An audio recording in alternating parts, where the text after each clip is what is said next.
राष्ट्रपति द्रौपदी मुर्मू से मंजूरी मिलने के बाद वक्फ संशोधन विधेयक अब आधिकारिक रूप से कानून बन चुका है।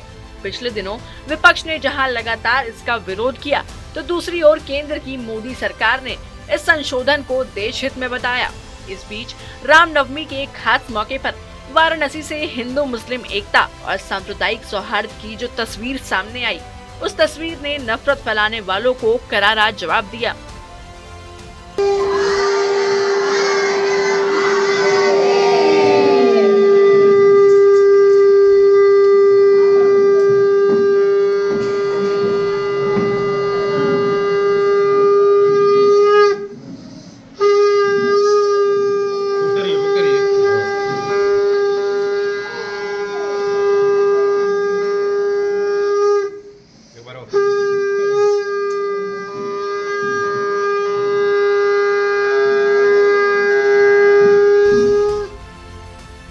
भगवान राम के जन्मोत्सव पर काशी में मुस्लिम महिला फाउंडेशन और विशाल भारत संस्थान के तत्वावधान में श्री राम महाआरती का आयोजन हुआ।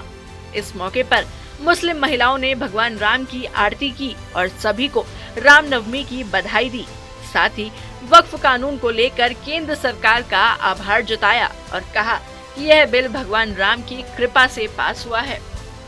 मैं यही मैसेज देना चाहता हूँ कि आज के जो भारत सरकार है, इसमें ऐसी कोई बात नहीं है कि मुस्लिम समाज के खिलाफ ये हुकूमत मोदी जी कर रहे हैं, ऐसी कोई बात नहीं। मोदी जी के दौर में जितना मुस्लिम समाज का लोग खुश हैं, खुशहाली है, ऐसा कभी खुशहाली नहीं था। वक्त बिल के बारे में यही मैं कहूँगा कि अब जाकर के मुस्लिम समाज को ये महसूस हो रहा है कि अब योगी सरकार में ये हम लोग आज़ाद हो रहे हैं और ये चंद कठमुल्ले जो वक्त के नाम पर अपना बिजनेस धंधा चला रहे हैं, अब ये मुस्लिम समाज के जो गरीब समाज के लोग हैं ये समझ रहे हैं कि अब मेरा हक हम लोगों को मिलेगा। वक्फ बिल का जो है मुसलमान जो भूमाफिया वही कर रहे हैं, जिसने वक्फ बिल नहीं पढ़ी है और जो नहीं जानते हैं। वक्फ बिल का मतलब अभी जो बिल पास हुई है उससे बाकी सारे लोग खुश हैं, खाली भूमाफिया जो है इसके लिए विरोध कर रहे हैं। बता दें, मुस्लिम महिला फाउंडेशन की राष्ट्रीय अध्यक्ष नाजरीन अंसारी के नेतृत्व में मुस्लिम महिलाओं ने भगवान राम की पूजा की और जय श्री राम और हर हर महादेव के जयकारे लगाए। वहीं विशाल भारत संस्थान की कार्यकर्ता डॉक्टर नजमा परवीन ने कहा कि रामनवमी हमारे देश की संस्कृति का हिस्सा है।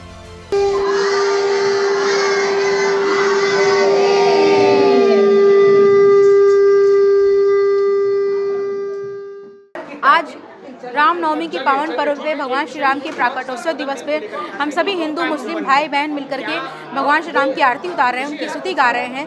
और आज की आरती में शामिल मुस्लिम भाई बहन जो है वो भगवान श्री राम को अपना पूर्वज मानते हैं, भारत की संस्कृति को अपनी संस्कृति मानते हैं। हम सभी चाहे धर्म बदल लें, मजहब बदल लें, जाति बदल लें, पूजा पद्धति को बदल लें, मगर अपनी संस्कृति अपने पूर्वजों को नहीं बदल सकते। इसलिए हम भगवान श्री राम की आरती उतार रहे हैं, स्तुति गा रहे हैं, उन कट्टरपंथियों को चैलेंज कर रहे हैं कि वो चाहे जितनी भी कोशिश कर लें बांटने की, चाहे जितनी भी कोशिश कर लें पूजा पद्धति के नाम पर भड़काने की, वो भड़काने का काम करते रहेंगे और हम लोग एकता फैलाने का काम, प्रेम और सौहार्द फैलाने का काम करते रहे और करते रहेंगे। आज हम लोग प्रभु श्री राम की महाआरती कर रहे हैं और यहाँ पर हिंदू मुस्लिम बहनें मिल करके प्रभु श्री राम की आरती कर रहे हैं, उनका जन्मोत्सव बड़े हर्षोल्लास के साथ मना रहे हैं। जब बात प्रभु श्री राम की आती है तो हम उन्हें किसी जाति, धर्म और संप्रदाय में नहीं बांट सकते, क्योंकि प्रभु श्री राम सबके थे, सबके हैं और सबके रहेंगे और हम सभी के पूर्वज प्रभु श्री राम है। वहीं रामनवमी के खास मौके पर हिंदू समुदाय के लोगों ने मुसलमानों के इस पहल की सराहना की और कहा कि उन लोगों ने भगवान राम की पूजा करते हुए भारत की संस्कृति और परंपरा को मजबूत किया। मुस्लिम महिलाओं ने भगवान श्री राम की आरती करके भारत की सांस्कृतिक परंपरा को मजबूत करने का काम किया है। यह आरती का कार्यक्रम कोई धार्मिक कार्यक्रम नहीं है, आरती का कार्यक्रम सांस्कृतिक कार्यक्रम है। हर देश की अपनी अपनी संस्कृति होती है। अरब की अपनी संस्कृति है, यूरोप की अपनी संस्कृति है, भारत की अपनी संस्कृति है। किसी का जन्म मनाना, को भी भगवान श्री राम का जन्म मनाना, अपने पूर्वजों का जन्म मनाना, ये भारत की सांस्कृतिक परंपरा का अंग है। मुस्लिम महिलाओं ने कट्टरपंथियों को ये संदेश दिया कि वो चाहे धर्म के नाम पर कितना भी अलग कर लें, न उनके पूर्वज अलग हो सकते हैं, न ज़मीन जायदाद अलग हो सकता है, न खून खानदान अलग हो सकता है, न उनका DNA अलग हो सकता है, न उनके पूर्वजों के पूर्वज यानी भगवान श्री राम को उनसे अलग किया जा सकता है। आज हर साल की भांति गंगा जमुनी तहजीब का परिचय देते हुए काशी से प्रभु श्री राम की आरती का उत्सव मनाया गया, जिसमें हिंदू और मुस्लिम बहनों ने मिलकर हमारे आराध्य प्रभु श्री राम की आरती उतारी और ये संदेश दिया कि प्रभु श्री राम किसी एक धर्म समुदाय के नहीं बल्कि पूरे विश्व के भगवान हैं। और जिस तरह से वो हिंदू महिलाओं की प्रार्थना सुनते हैं, उसी तरह से मुस्लिम महिलाओं ने भी अपनी प्रार्थना उनसे करती हैं और उनकी प्रार्थनाएं पूरी होती हैं। बता दें, संसद के बजट सत्र के दूसरे चरण में यह बिल भारी बहस के बाद पास हुआ था। लोकसभा में इस बिल के समर्थन में 288 वोट पड़े थे, तो राज्यसभा में 128 वोटों से इसे मंजूरी मिली थी।